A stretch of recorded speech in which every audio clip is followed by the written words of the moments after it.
Sé que muchos de ustedes no tienen conocimiento acerca de lo que es una declaración anual. Es por ello que en este video van a encontrar la información necesaria que deben conocer.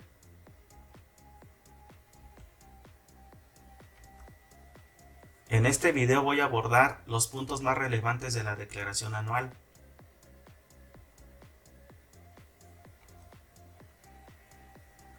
¿Qué es una declaración anual? En México se paga el impuesto sobre la renta por los ingresos que se obtienen con la finalidad de contribuir al gasto público. Es decir, es la manera en que el gobierno se financia con nuestros impuestos para satisfacer las necesidades de todos los ciudadanos. Esto nos lo retribuye en obras públicas, seguridad, transporte, educación, ayudas sociales, salud, empleo, turismo, entre otros. Dicho de otra manera, la declaración anual es una obligación fiscal en la cual se reporta ante el SAT todo lo relacionado a los ingresos y las deducciones que tenemos con el propósito de declarar correctamente el impuesto sobre la renta. Existen tres supuestos cuando nosotros realizamos una declaración anual. El primero es tener un saldo a favor, es decir, el SAT te debe dinero. El segundo es tener un saldo a pagar, es decir, le debes dinero al SAT. El tercero es tener un saldo en cero, es decir, no le debes dinero al SAT, pero tampoco el SAT te debe dinero. Este es un ejemplo de saldo a favor. Aquí se tiene el concepto y aquí se tiene el monto. Dicho monto es el que se te va a depositar en tu clave interbancaria cuando presentaste tu declaración anual. Este es un ejemplo de saldo a pagar. Aquí viene el concepto y este es el monto. A su vez nos proporciona una línea de captura donde nosotros vamos a realizar el pago. También tiene una vigencia. Si nosotros no hacemos el pago dentro de esta vigencia, vamos a ser acreedores a recargos, como es el caso de aquí. Y este es un ejemplo de saldo en cero. Aquí está el concepto y este es el monto.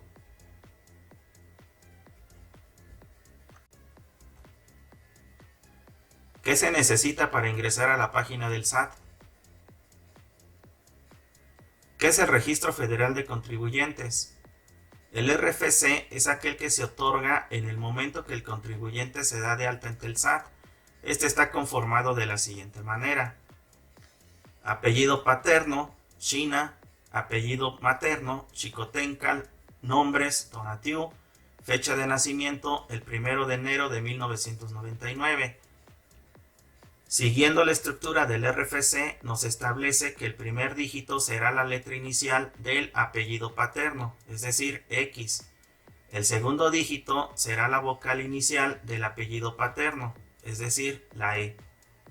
El tercer dígito será la letra inicial del apellido materno, es decir, X. El cuarto dígito será la letra inicial del nombre, es decir, T. En caso de que haya dos nombres, se tomará el primero. Del quinto al décimo dígito nos establece que será la fecha de nacimiento, empezando por el año, por el mes y por el día. Los últimos tres dígitos nos los va a proporcionar Hacienda cuando nosotros nos demos de alta, y estos pueden ser alfanuméricos. Cabe mencionar que no todas las personas van a tener un RFC. Únicamente van a tener un RFC aquellas personas que se den de alta ante Hacienda, porque les timbran un recibo de nómina y obviamente tienen todas las prestaciones de ley. Aquellas personas que no están dados de alta ante Hacienda se consideran como informales y en su gran mayoría no aportan nada al gasto público, no pagan impuestos. ¿Qué se necesita para ingresar a la página del SAT? Existen dos maneras para accesar a la plataforma del SAT. La primera es con clave CIEC. Es un mecanismo de acceso conformado por el RFC y una contraseña de 8 dígitos alfanuméricos. Existen dos maneras para poder obtenerla sin acudir a las oficinas del SAT. La primera es que se puede generar en la plataforma del SAT en SATIT. La segunda es que si se cuenta con un correo electrónico el cual fue registrado cuando nosotros nos dimos de alta la primera vez, entonces se puede recuperar con nuestro RFC y con el INE. La segunda manera para poder accesar a la página del SAT es con firma electrónica. Este es un mecanismo de acceso conformado por el RFC y una contraseña de 8 dígitos o más alfanuméricos. Te van a entregar 3 archivos que van a estar guardados en una USB. Cuando se realice este trámite debe de ser de manera personal en las oficinas del SAT y en el proceso te van a tomar una fotografía, el escaneo de tu iris, las huellas dactilares y vas a tener que realizar una firma autógrafa. Cabe mencionar que para poder realizar el trámite de la firma electrónica se necesita solicitar una cita ante el SAT.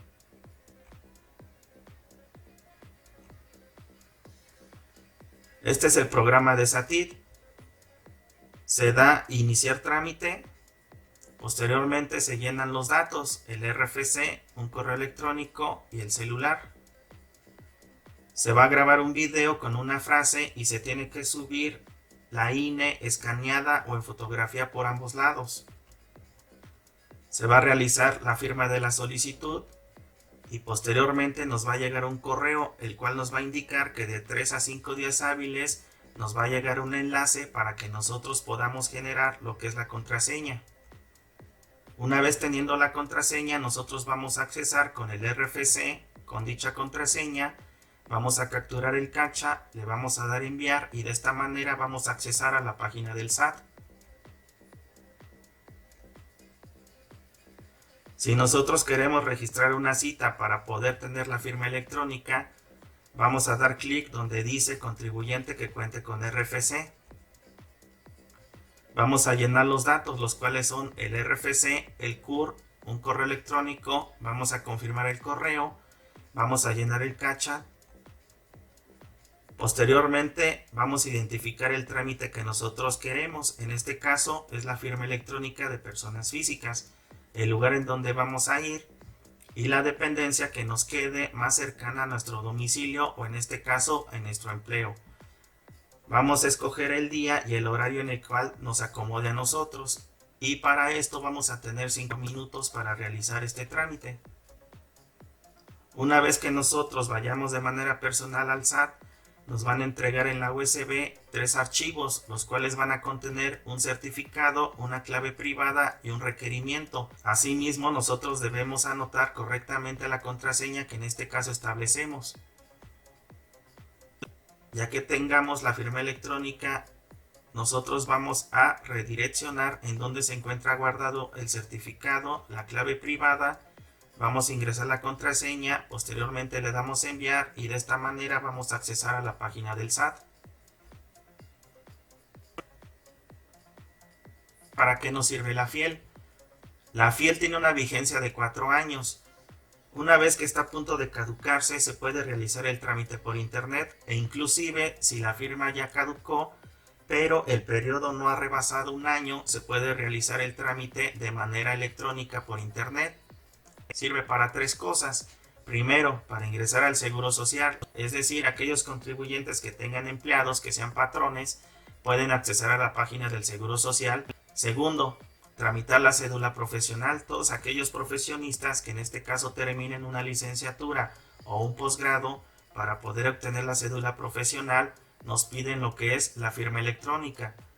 Tercero, para poder ingresar a la página del SAT. Los trámites que se pueden realizar en la página del SAT con la firma electrónica son los siguientes. Podemos presentar la declaración anual. Asimismo, si tenemos una devolución mayor a 10,000 pesos, nos piden la firma electrónica para poder solicitarla. Podemos solicitar una devolución de manera manual. Si nosotros queremos recuperar 5 años de devolución, tenemos que tener firma electrónica. Realizar el cambio de domicilio fiscal. Les estuvieron pidiendo lo que era una constancia de situación fiscal y a ustedes les salió un domicilio que no era correcto al que tienen. Ustedes intentaron hacer la modificación, pero obviamente no pudieron hacerla porque se necesita firma electrónica. Responder a requerimientos y multas y realizar aclaraciones.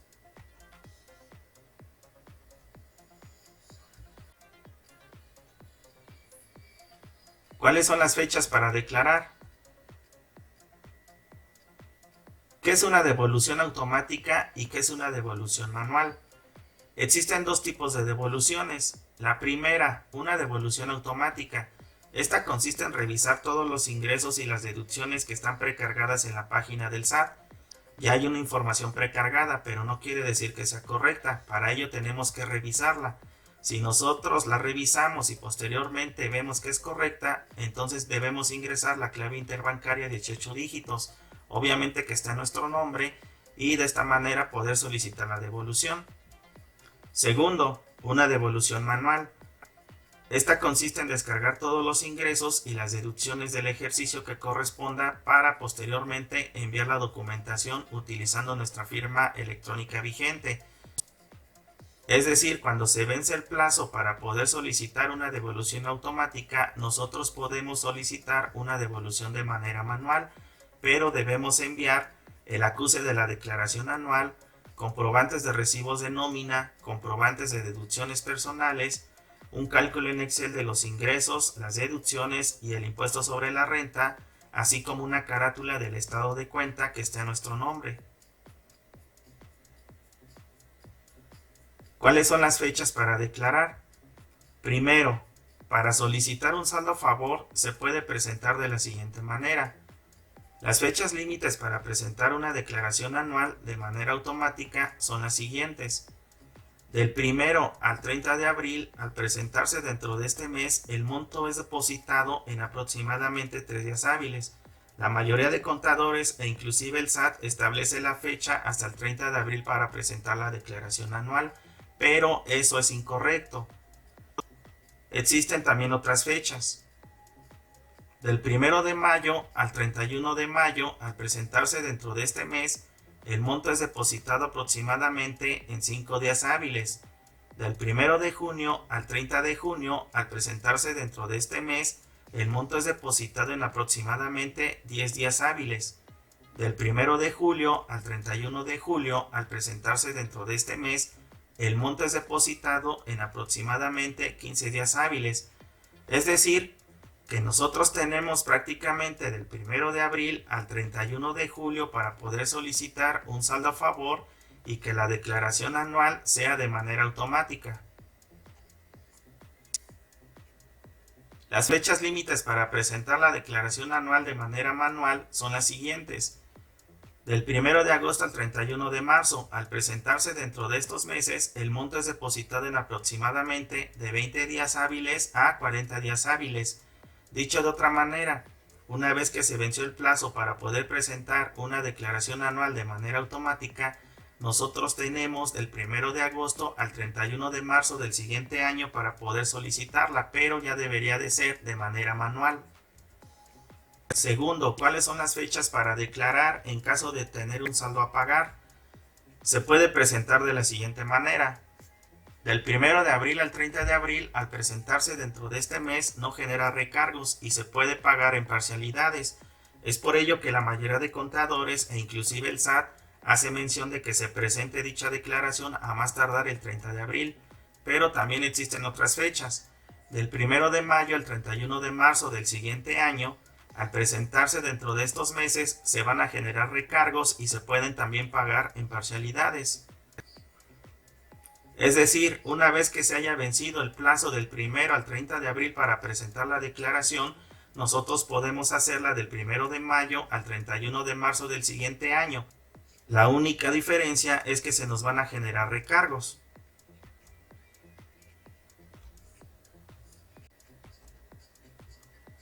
¿Quiénes están obligados a declarar? Existen varios supuestos, pero para ustedes únicamente voy a manejar estos. Quienes hayan percibido ingresos anuales que excedan más de 400,000 pesos brutos. ¿Qué significa bruto? Antes de todos los descuentos y antes de impuestos. Quienes hayan percibido ingresos de 2 o más patrones, aún sin que estos excedan de 400,000 pesos brutos. Es decir, aquellos que lleguen a tener una plaza estatal y una plaza federal, o lleguen a tener una plaza estatal o una plaza federal, pero a su vez tengan un trabajo en otra dependencia de gobierno o con algún particular. Quienes hayan percibido ingresos distintos de salarios, es decir, quienes estén dados de alta en otro régimen.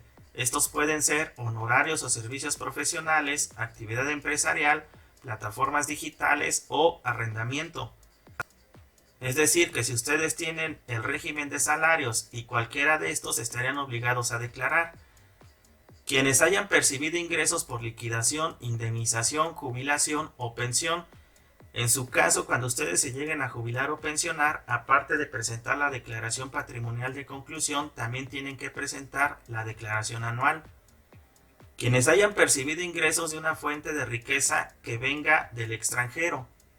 A veces ustedes llegan a prestar sus cuentas para que algún familiar o algún amigo deposite dinero, pero está en el extranjero, tengan cuidado con ello, ya que estarían obligados a declarar. Quienes hayan dejado de elaborar antes del 31 de diciembre del año en que se va a presentar dicha declaración anual, es decir, quien no haya cumplido con el año completo de 12 meses, también estaría obligado a declarar. Esto principalmente es para personal de nuevo ingreso, ya que ellos llegan a tener interinatos, pero dichos interinatos son cubiertos de 3 o 6 meses, entonces estarían obligados a declarar si no trabajaron todo el año. Las principales que ustedes llegan a tener son aquellos que rebasan más de 400,000 pesos, que tienen 2 patrones o que tienen otro régimen distinto. Son las principales. Presentar declaración anual de 5 años. A partir del ejercicio en que se realiza la declaración anual, se deben revisar 5 años atrás para verificar qué años sí se están obligados a declarar y no se han presentado. Esto con la finalidad de evitar requerimientos o multas por la falta de incumplimiento en las obligaciones fiscales. Quiere decir que si ustedes revisan el año 2023, que es el que ahorita se va a hacer, porque están obligados por los supuestos que ya les mencioné, también deben de revisar 5 años atrás. Aunque ustedes no estén obligados o no les haya llegado un requerimiento, es importante que revisen, ya que pueden ser acreedores a una multa. Esto porque ustedes estaban obligados a declarar, pero no lo hicieron. Tengan mucho cuidado con ello. Vamos a suponer que a ustedes les llega un requerimiento en el año 2022. Tienen un impuesto a pagar, pero ustedes nunca revisan 5 años atrás, es decir, 21, 20, 19, 18 e inclusive 17. En ese momento, ustedes dan por hecho de que ya cumplieron con la obligación.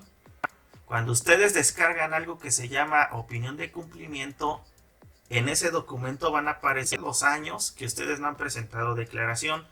Una cosa es que no haya llegado un requerimiento y otra cosa que ustedes no estén obligados. Entonces, por eso es importante que ustedes revisen 5 años atrás. Asimismo, una vez estado obligado a realizar la declaración anual, deben presentarse todos los años a partir del ejercicio obligado, sin importar si se tiene un saldo a favor o un saldo a pagar.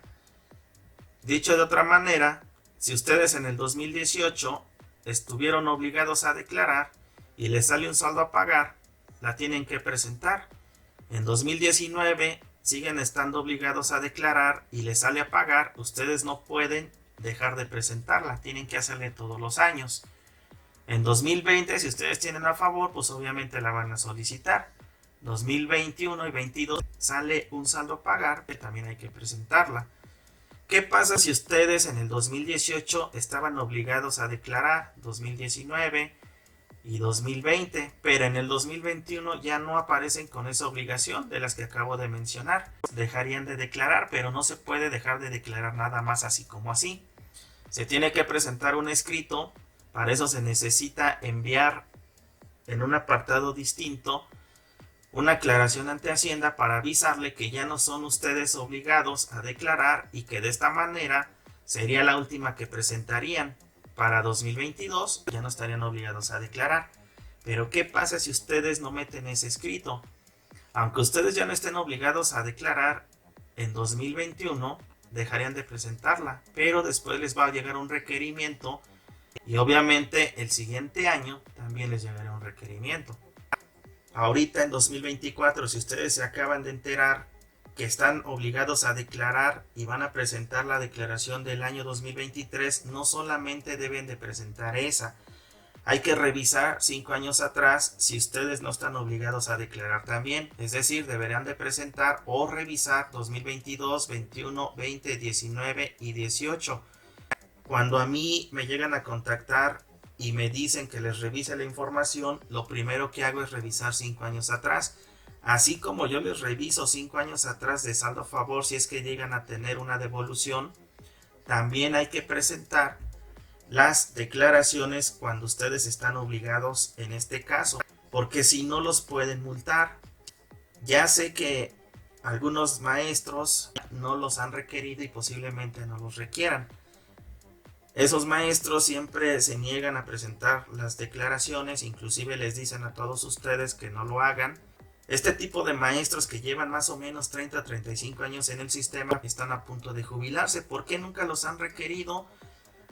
Cuando el SAT implementó los sistemas de información que actualmente tiene, lo hizo a partir de 2014. Cuando esta gente se dio de alta en Hacienda, no tenían un archivo o un control sobre ellos, pero el año pasado les exigieron a todos ustedes, inclusive también en este año, porque se tenía la vigencia hasta el 31 de marzo, les pidieron a ustedes una constancia de situación fiscal. Cuando ustedes entregaron esa constancia de situación fiscal, no solamente ustedes como maestros la entregaron, esto fue a nivel nacional, a todos los trabajadores se las exigieron. Esa constancia a ustedes les pidieron que debía de venir con los datos correctos del domicilio. Algunos pudieron cambiarla, otros no. Algunos cuando actualizaron los datos, incluso actualizaron sus datos del correo electrónico o del celular. Algunos de ustedes ya les están llegando requerimientos, ya les empezaron a solicitar años anteriores. Si ustedes están obligados a partir del 2020, entonces presenten 20, 21, 22 y obviamente 23. Si ustedes están obligados a partir del 18, preséntenlo. Si les sale a pagar o les sale a favor, bueno, eso ya dependerá de la información que cada uno de ustedes tenga.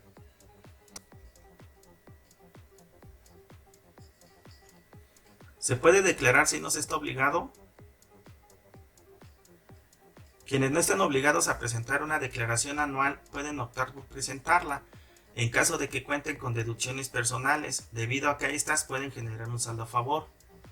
Dicho de otra manera, si ustedes no estaban obligados a declarar y supongamos que en el año 2018 ustedes presentaron una declaración anual, prácticamente estarían obligados a presentar los siguientes años, sin importar si les hubiera salido a pagar o les hubiera salido a favor. Se obligan, ¿por qué? Porque presentaron una declaración sin estar ustedes obligados. De hecho, año con año a mí me llegan varios maestros porque se enteraron por alguien que tuvo un saldo a favor y les dijeron, oye, ¿por qué no presentas tu declaración? Entonces ustedes confiados presentan su declaración, contactan a algún contador, ustedes mismos la presentan y llegan a tener un saldo a favor. Por lo regular, cuando se tiene un saldo a favor es porque se tiene deducciones personales, principalmente un crédito hipotecario, o cuando llegas a tener alguna indemnización o una liquidación. Esos serían los motivos por los cuales tú tuvieras un saldo a favor. En ocasiones, cuando ustedes revisan la información porque alguien les dijo que tuvo un saldo a favor, ustedes confiados piensan que también lo van a tener. Y a veces sí lo tienen, pero el monto es muy pequeño. Esto es porque a lo mejor se equivocaron al hacerles las retenciones de los impuestos, porque a lo mejor ustedes sin saber facturaron alguna deducción o por obra de Diosito. Esto provoca de que ustedes cuando revisan y tienen un saldo a favor, aunque sea muy pequeño, ustedes llegan a solicitar ese saldo. Es decir, ustedes creen que porque en un año tuvieron a favor, el siguiente año les sale a pagar.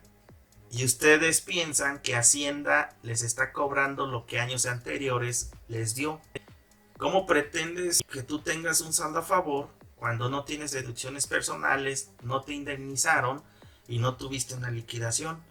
Vuelvo a repetir, posiblemente el saldo que tienes es muy pequeño. Por hacer caso a alguien que tuvo un saldo a favor, que posiblemente esa persona si tenga un crédito hipotecario o si tenga deducciones personales, tú te confiaste y presentaste tu declaración. El problema es que estás obligado y entonces el siguiente año, no importa que te salga a pagar, debes de presentar la declaración y sucesivamente así todos los años. ¿Cómo puede parar esto? Si tú hiciste esto y en algún momento sigues obligado a declarar, lo único que se puede hacer, si es que no estás obligado y ya no tienes deducciones personales, se debe de meter un escrito aclarando esta situación ante Hacienda y esperar a que nos dé una respuesta. Si es favorable, entonces prácticamente tú ya no estarías obligado a declarar, pero de lo contrario vas a tener que presentar las declaraciones. Muchos de ustedes, por hacer caso a otras personas, piensan que les va a salir a favor y esto no es así. ¿Cuál es la importancia de facturar deducciones personales?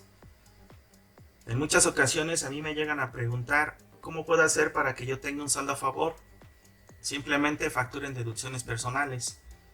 En el caso de que ustedes no estén obligados a declarar, pueden optar por facturar deducciones personales y solicitar un saldo a favor, pero recuerden lo que les acabo de mencionar. En el caso de que estén obligados a declarar, también es importante que ustedes facturen deducciones personales, porque si ya están obligados pueden tener un saldo a favor o inclusive si ustedes llegan a tener un saldo a pagar, esto disminuiría la cantidad que tienen a pagar.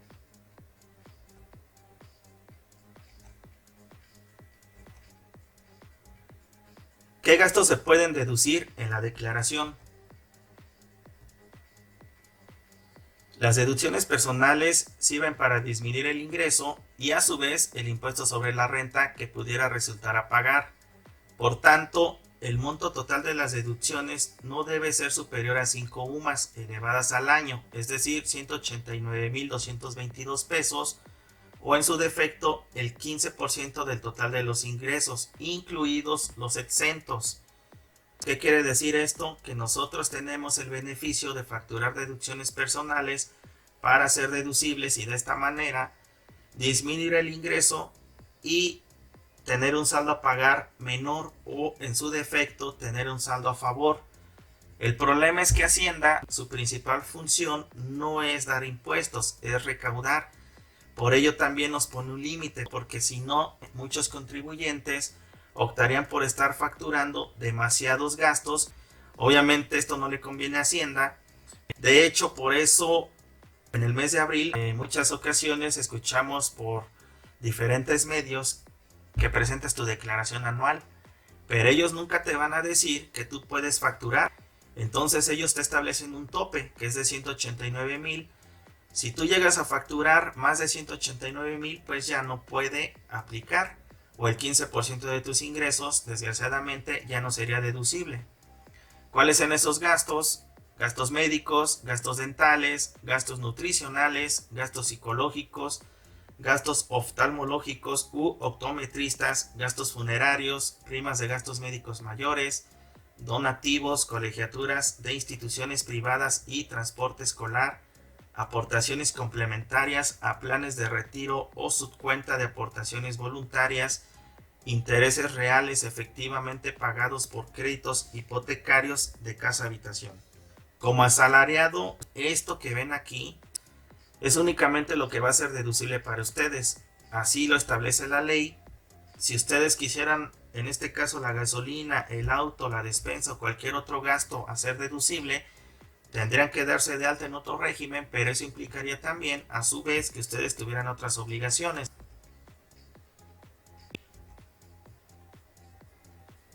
Gastos médicos, dentales, nutricionales y psicológicos. Pagos por concepto de honorarios de gastos médicos, dentales, nutricionales y psicológicos, así como los gastos hospitalarios, incluidos los gastos de compra, de alquiler, de aparatos para la rehabilitación del paciente.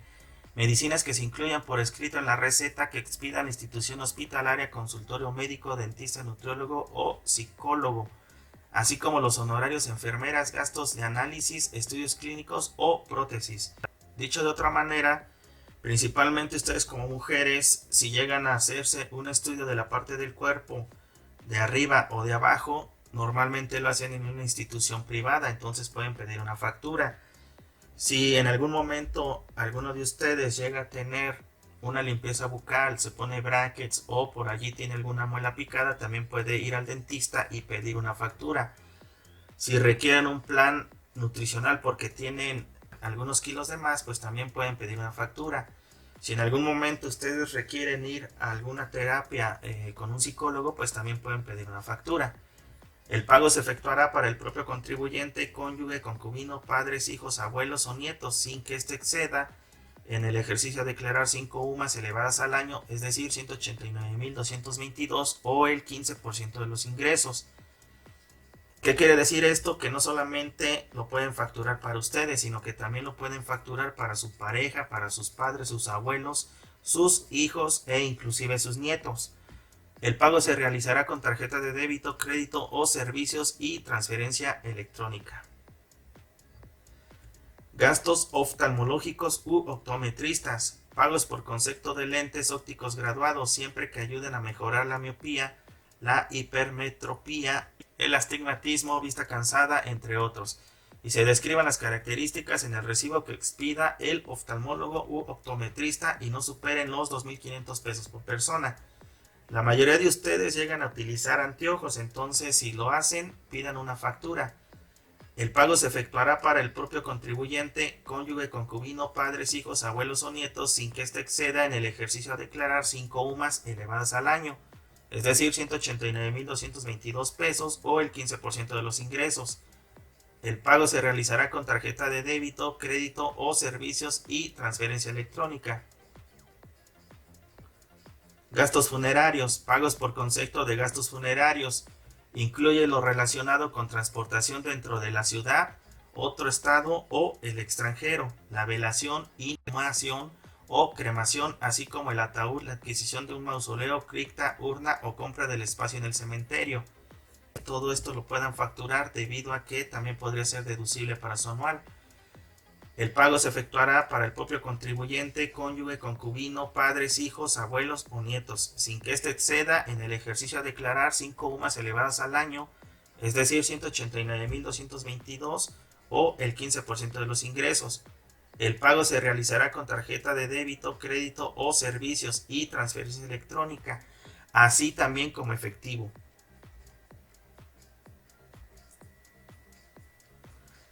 Prima de gastos médicos mayores. Pagos por concepto de primas de seguro de gastos médicos mayores, ya sean complementarios o independientes a los servicios de salud proporcionados por las instituciones públicas de seguridad social, y además dicho seguro deberá estar a nombre del beneficiario. Es decir, las primas de gastos médicos mayores son aquellos los cuales nos dan un beneficio de poder tener atención en hospitales de primer nivel. Los seguros de vida son otros, esos no son deducibles. El pago se efectuará para el propio contribuyente, cónyuge, concubino, padres, hijos, abuelos o nietos, sin que éste exceda en el ejercicio a declarar 5 UMAS elevadas al año, es decir, 189.222 o el 15% de los ingresos. El pago se realizará con tarjeta de débito, crédito o servicios y transferencia electrónica, así también con efectivo. Donativos. Pagos por concepto de donativos, los cuales su principal requisito para que sean deducibles es que sean otorgados en especie o en dinero a través de una fundación que esté debidamente regulada por el SAT. Estas entidades se les conoce como donatarias autorizadas. Dicho de otra manera, si ustedes quieren en algún momento apoyar a alguna institución de beneficencia, lo pueden hacer, pero tienen que corroborar que sea donataria autorizada para que les expida un comprobante y sea deducible para su anual. Ustedes pueden corroborar cuáles son aquellas donatarias autorizadas en el Diario Oficial de la Federación, así como en la página electrónica del SAT. Ahí aparecen las listas. Los donativos deducibles se encuentran limitados hasta el 7% de los ingresos, que van a servir de base para calcular el impuesto sobre la renta y se podrán utilizar antes de aplicar las deducciones personales correspondientes a dicho año. Colegiaturas y transporte escolar. Pagos por concepto de colegiaturas y transporte escolar, cuyos pagos se realicen únicamente a instituciones educativas privadas con autorización o reconocimiento de validez oficial de estudios ante la SEP, en los términos que establezca la Ley General de Educación. Es decir, si ustedes envían a sus hijos porque quieren una mejor educación de la que ustedes tuvieron, pueden pedir una factura para que sea deducible para su anual. Los pagos deberán cubrir únicamente lo correspondiente a la enseñanza del alumno y del transporte escolar. Los montos deducibles de las colegiaturas son preescolar 14.200, primaria 12.900, secundaria 19.900, bachillerato 24.500 y profesional técnico 17.100. Es decir, universidades técnicas. Lo que son diplomados, maestrías y doctorados quedan fuera. El monto de la colegiatura y transporte escolar deberán separarse en la factura y agregar el nombre completo, CUR y grado del alumno en el concepto de dicha factura. En ocasiones, cuando ustedes no llegan a poner estos datos que acabo de mencionar, la factura no va a ser deducible. El pago se realizará con tarjeta de débito, crédito o servicios y transferencia electrónica. En ningún momento menciona efectivo, es decir, que si ustedes llegan a hacer el pago en efectivo o la factura no llega a tener los datos que acabo de mencionar, no sería deducible. Aportaciones a cuentas de ahorro de retiro. Pagos por concepto de aportaciones a cuentas de ahorro de retiro, las cuales comprenden la adquisición de planes especiales personales para el retiro, pago de primas de contratos de seguro para el retiro o depósitos complementarios a la subcuenta de aportaciones voluntarias, los cuales tengan como base planes de pensiones relacionadas con la edad, jubilación o retiro, que estén debidamente autorizados por el SAT. Dicho de otra manera, quien llega a tener un PPR, plan personal de retiro, o quien llega a hacer aportaciones a su Afore, será deducible. El pago se efectuará únicamente para el propio contribuyente sin que éste exceda en el ejercicio a declarar 5 UMAS elevadas al año, es decir, 189.222 o el 15% de los ingresos.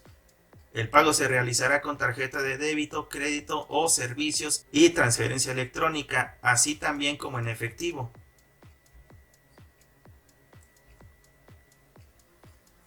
Intereses por crédito hipotecario. Pagos por concepto de intereses reales efectivamente pagados durante el ejercicio por créditos hipotecarios destinados para la adquisición de terrenos, adquisición o remodelación de casa habitación, contratos a través de instituciones integrantes del sistema financiero, así como organismos públicos federales y estatales. Cabe mencionar que el crédito hipotecario se puede utilizar en este caso para la compra de un terreno, para remodelación o inclusive para construcción, así también como para la adquisición completa de una casa. Las instituciones financieras u organismos públicos que otorgan los créditos hipotecarios deberán informar en el último estado de cuenta o en su constancia de interés anual el monto de los intereses reales pagados durante el ejercicio que corresponda.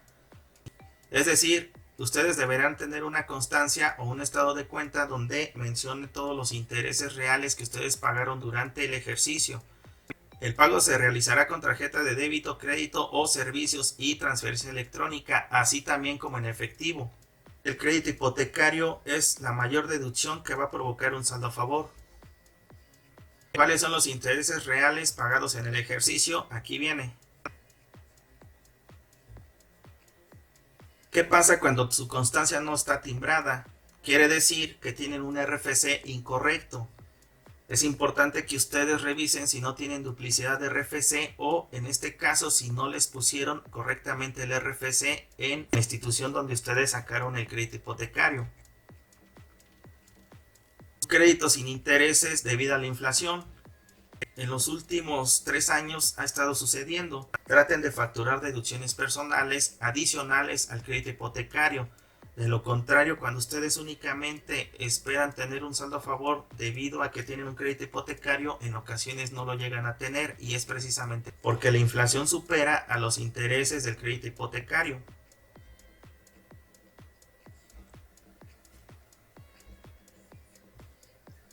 ¿Cuántos años atrás se puede solicitar una devolución?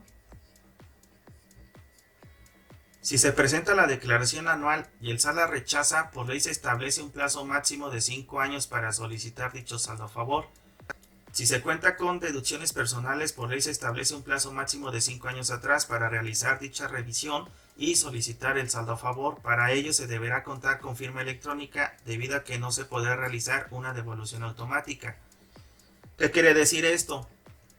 Se puede solicitar una devolución por 2 vías, ya sea porque tengas deducciones personales o en su defecto porque te la rechazaron. Para realizar dicho trámite se requiere enviar un formulario electrónico de devolución por medio de una devolución manual. Para realizar una devolución manual van a tener que llenar con sus datos esta información, así también como la información del saldo a favor. Van a tener que llenar también la información acerca del trámite que ustedes están solicitando y van a tener que adjuntar toda la información necesaria para que ustedes reclamen ese saldo a favor. Van a tener que firmar dicho documento con la firma electrónica, por ello es importante tenerla. Posteriormente, cuando se envíe, se tiene que monitorear para ver en qué estatus se encuentra.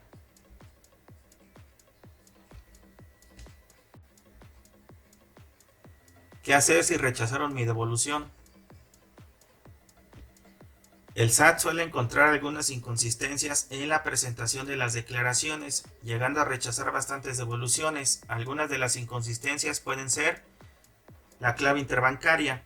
En ocasiones ustedes llegan a meter una clave interbancaria errónea o en su defecto alguna clave interbancaria que no es de ustedes. Retenciones por partes del patrón. En este sentido van a tener un gran problema si su patrón no enteró adecuadamente las retenciones o en su defecto no las ha pagado, lo cual traiga como consecuencia que ustedes no puedan solicitar el saldo a favor. Hay una manera de poder solicitarlo, pero se debe de meter un escrito y esperar a que el SAT nos responda. Omisión de ingresos. Esto es muy común. Hay ocasiones en las que ustedes me llegan a contactar porque no les hicieron una devolución de los impuestos. Cuando yo reviso, en ocasiones ustedes llegan a alterar la información, es decir, quitan ingresos y esto provoca de que obviamente se tenga un saldo a favor. El SAT no es tonto y les va a rechazar la devolución. Deducciones personales inexistentes.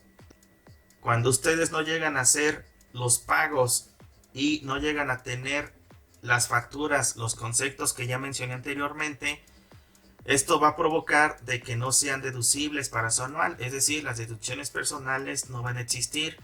Cuando ustedes llegan a ingresar a la plataforma y no están precargadas es por alguna razón. Deben de revisarlas y si no las hicieron adecuadamente, entonces no son deducibles. También llegan a tener muchos contadores la mala práctica de que cuando ustedes llegan a tener un saldo a pagar, les meten deducciones inexistentes para disminuir el monto, incluso lo voltean, llegan a tener saldos a favor y el SAT no es tonto, se da cuenta y te rechaza la devolución.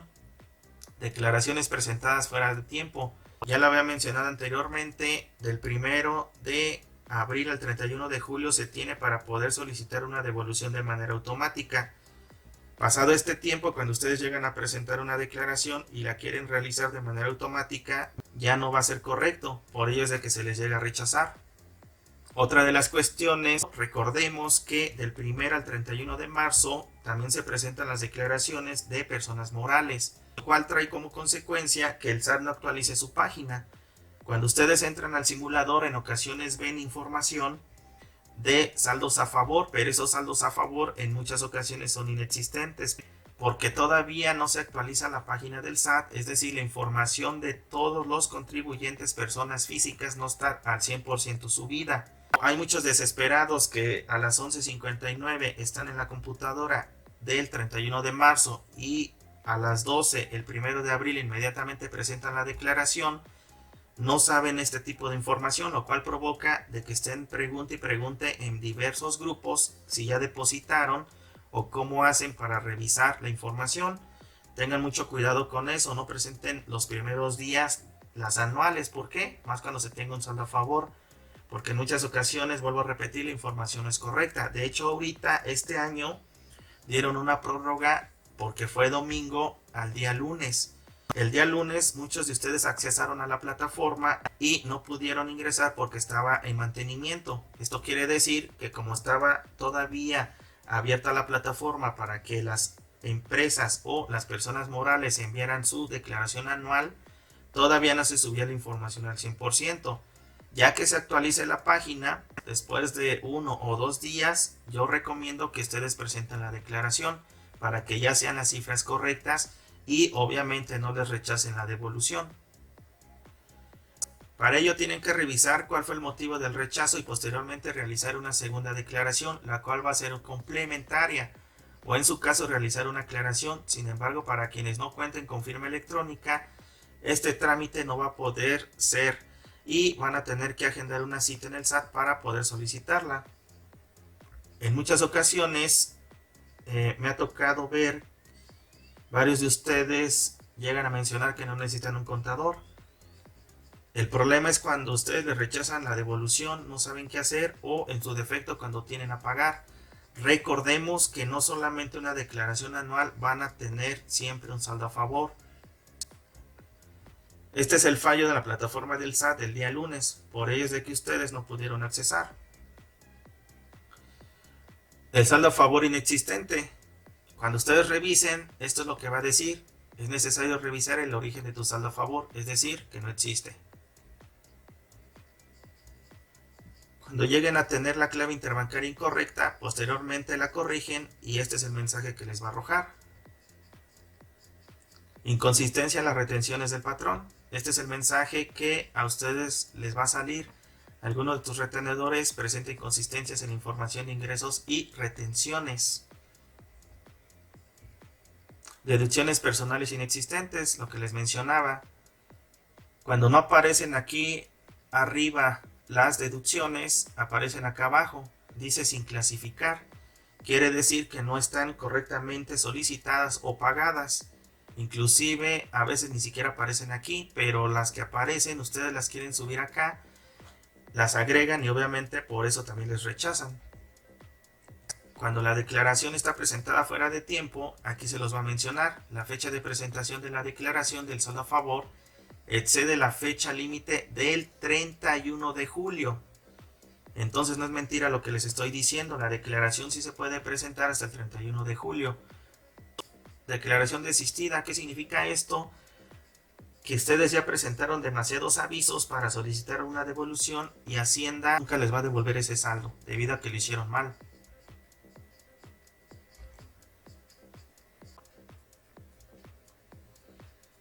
El punto más importante, ¿por qué existe un saldo a pagar?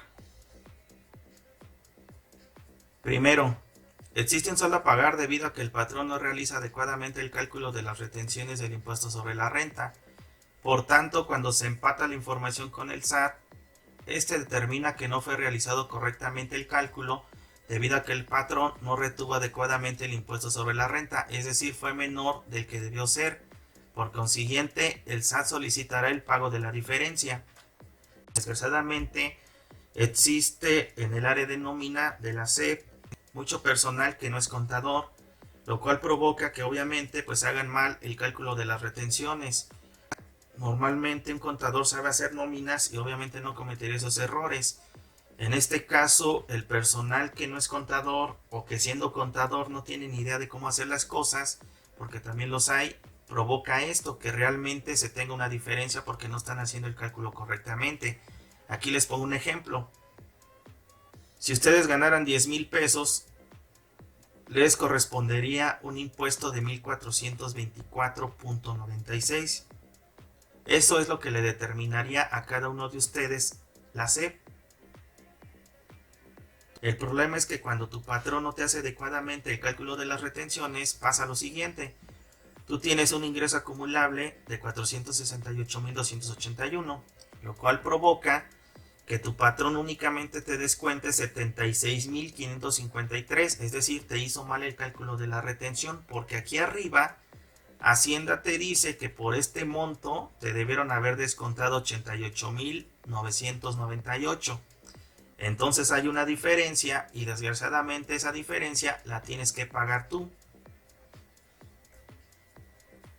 Segundo, existe un saldo a pagar debido a que si se cuentan con dos patrones, cada uno de ellos realiza el cálculo de las retenciones del impuesto sobre la renta por cuenta propia, con base al salario que se percibe. Sin embargo, cuando el SAT realiza dicho cálculo, engloba el salario y la tasa del impuesto sobre la renta es mayor.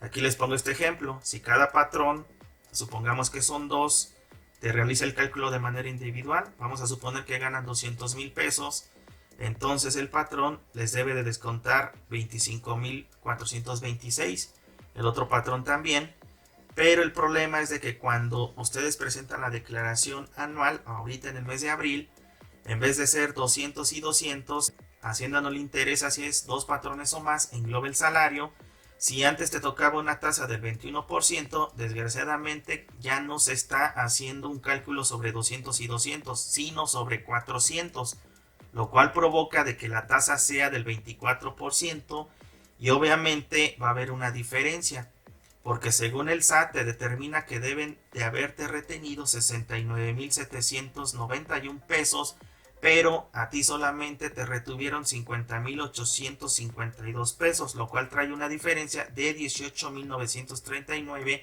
y desgraciadamente ese monto también se te va a cobrar a ti.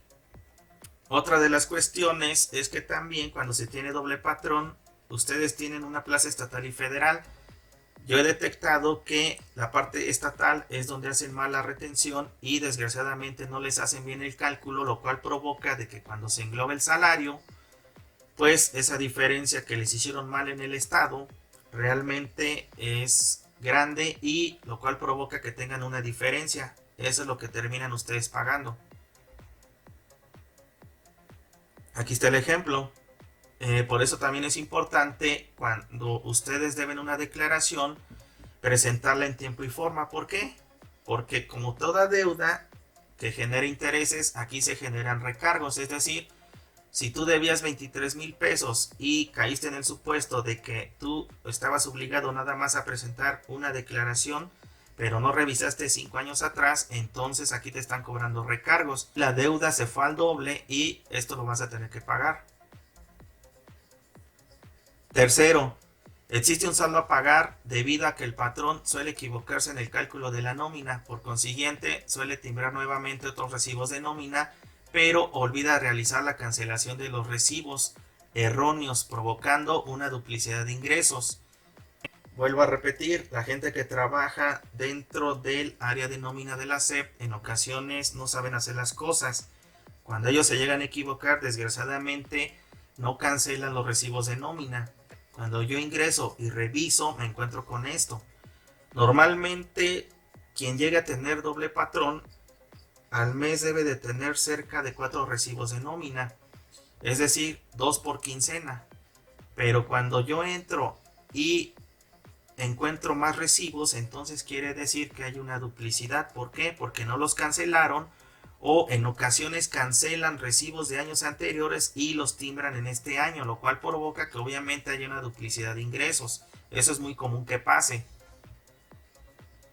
Lo cual provoca, pues que obviamente aunque tú tengas deducciones personales, pues te salga a pagar.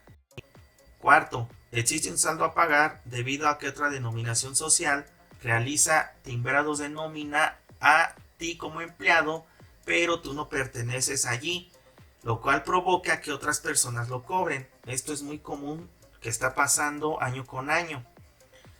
Me han tocado casos de ustedes en los cuales nada más ustedes llegan a trabajar en la parte federal, pero resulta que cuando yo los reviso, por algún motivo, ustedes llegan a tener también timbrado de otra dependencia y precisamente es también del estado o es también del federal, pero con otro RFC.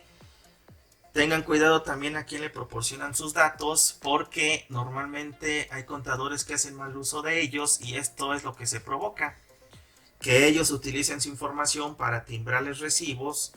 Obviamente los impuestos y el ingreso se les acumulan a ustedes y obviamente otra persona termina cobrando esto. Ya tuve algunos casos en los cuales algunos de ustedes únicamente trabajaban ya sea en la parte federal o en la parte estatal, y cuando yo revisé me encontré con que ya tenían timbrados recibos de otra dependencia o en este caso de otra empresa o inclusive también de la SEP, de la parte federal o de la estatal donde no trabajaban, y tuvieron que meter una aclaración. Recuerdo perfectamente un caso en el cual un maestro únicamente trabajaba para la parte federal y tenía timbrados de nómina de bastantes años de la parte estatal. Él tuvo que ir a Toluca y esta gente lo único que le dijo es que se habían equivocado.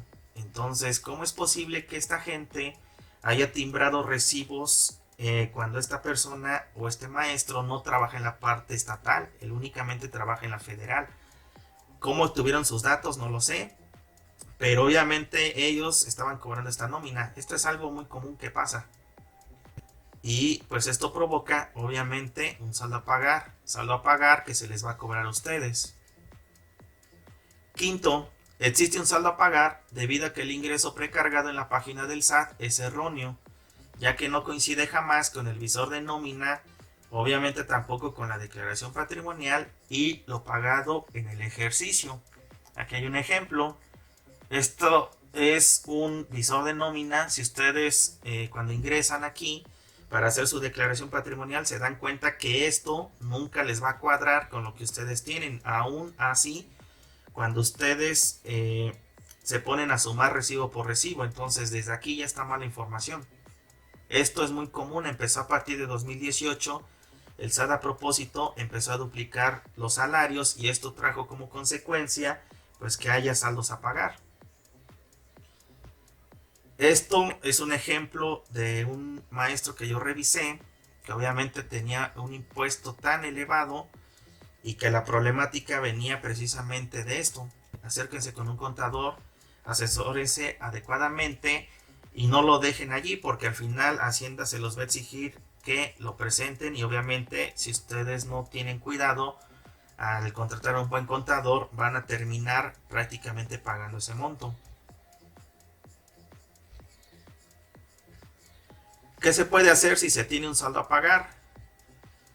En el momento que ustedes tienen un saldo a pagar y contratan un contador, se supone que un contador debe de darte una respuesta adecuada de por qué tienes un saldo a pagar.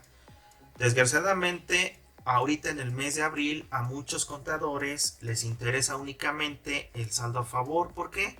Porque el saldo a favor es muy sencillo hacerlo. De hecho, varios de ustedes lo hacen o cualquier otra persona lo llega a hacer. Y luego andan diciendo que no necesitan un contador. Desgraciadamente, aquí estamos hablando de otro tema, el saldo a pagar. Aquí sí necesitan un contador especializado. Cuando ustedes llegan a tener un saldo a pagar y un contador les llega a sacar una línea de captura, ustedes preguntan ¿por qué tengo ese saldo a pagar tan grande? Y les llegan a dar respuestas absurdas, las cuales obviamente no los convencen a ustedes. Muchos de los contadores que llegan ahorita a prestar sus servicios en el mes de abril, muchos de ellos no saben hacer las cosas. Se creen expertos, pero realmente nada más saben sacar citas, saben sacar constancias de situación fiscal o saben presentar declaraciones de saldo a favor. Ellos lo que les interesa es cobrar el saldo a favor. ¿Por qué? Porque es muy sencillo de hacer. Ellos no van a perder tiempo en revisar toda la información de ustedes. Es más, ni saben. ¿Por qué? Porque muchos de ellos no tienen conocimientos de nómina. Cuando ustedes lleguen a contratar un contador que no es experto o no es fiscalista, pues obviamente les van a dar respuestas que a ustedes los van a dejar peor de como estaban. Esto provoca de que ustedes se acerquen en ocasiones al SAT para preguntar por qué tienen ese saldo y obviamente no les van a sacar de la duda, mucho menos en el mes de abril porque está a reventar allí. Después se llegan a acercar en la SEP para preguntar si ellos están haciendo malas cosas y ahí les dicen que no, que ellos no son los culpables, que ellos hacen perfectamente el trabajo y que eso es culpa del SAT. Después ustedes llegan a ir al sindicato, pero tampoco les ayuden mucho. A veces los representantes o quien los atienda les llega a decir que no presenten la declaración, pero no les da nada firmado. Esto va a provocar que cuando ustedes no lleguen a presentar la declaración, les va a llegar el requerimiento, les va a llegar la multa o se va a convertir en un crédito fiscal. ¿Qué es lo que tienen que hacer entonces? Primero que nada, sí deben ustedes de contratar a un contador que sea especializado en impuestos, que sea fiscalista. Deben de descargar los recibos de nómina para realizar adecuadamente el cálculo del impuesto sobre la renta, así como revisar que no haya duplicidad de ingresos de recibos de nómina y timbrado por parte de otros patrones que afecten en la determinación del impuesto sobre la renta. Se debe aclarar ante el SAT si existe alguna inconsistencia en la declaración anual con el debido soporte de evidencia que lo respalde y llevar por escrito una redacción con fundamento legal que ampare dichas inconsistencias con la finalidad de que el contribuyente no se le cobre nada del saldo a pagar tan excesivo que aparece en la declaración anual. Entre mejor esté redactado y fundamentado dicho escrito, mejor será su aplicación. Dicho escrito deberá estar fundamentado con la Constitución, jurisprudencia, tesis, ley del impuesto sobre la renta, reglamento de la ley del impuesto sobre la renta y el Código Fiscal de la Federación. Muchos de ustedes lo que hacen es de que llegan a mover la plataforma y pues obviamente piensan que ya la liberaron.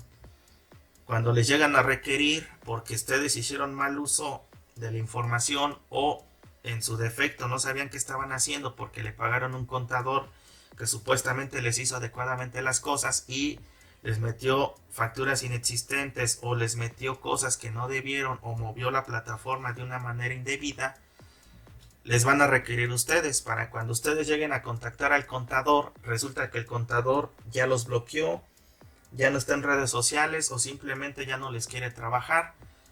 Ustedes se van a quedar con el problema y si ustedes no presentan este escrito, pues prácticamente Hacienda les va a cobrar todo el monto más recargos.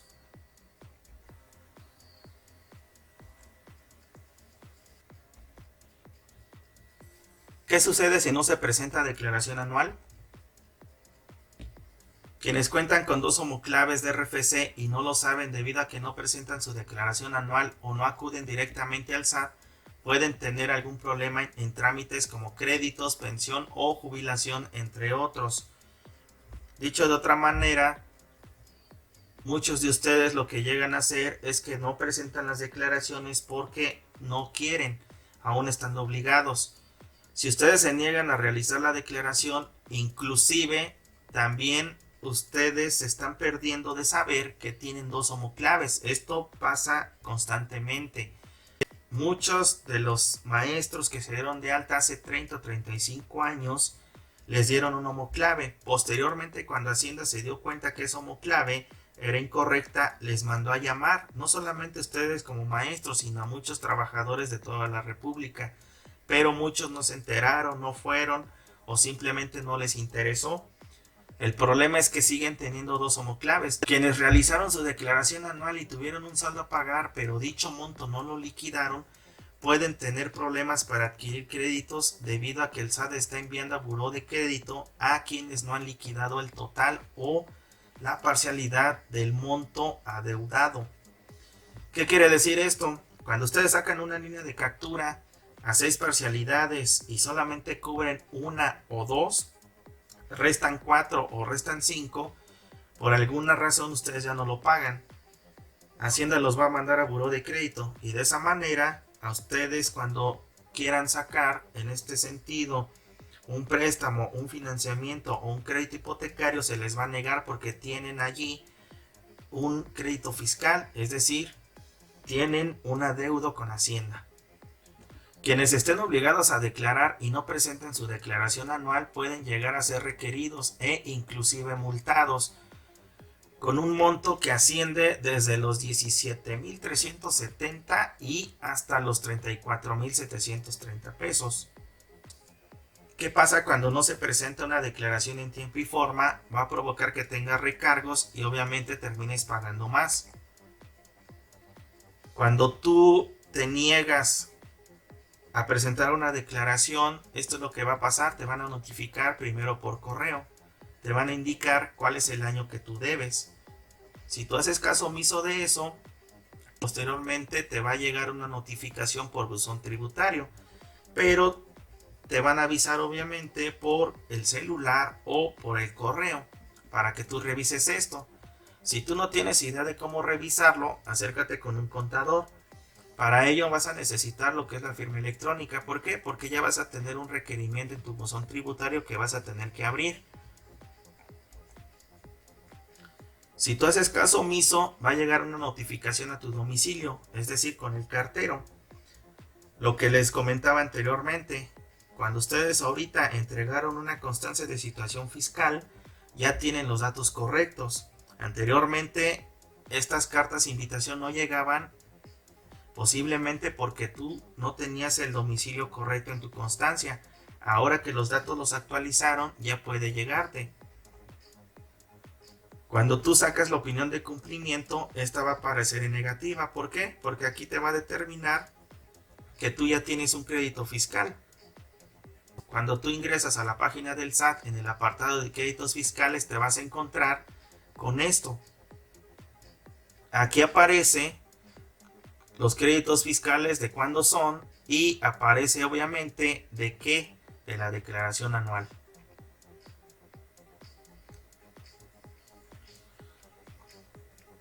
En ocasiones vas a tener que hacer el pago porque te lo van a determinar.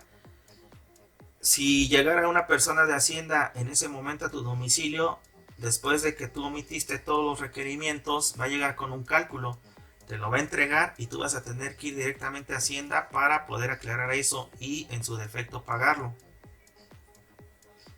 Si haces caso omiso de todo eso, posteriormente va a llegar la multa.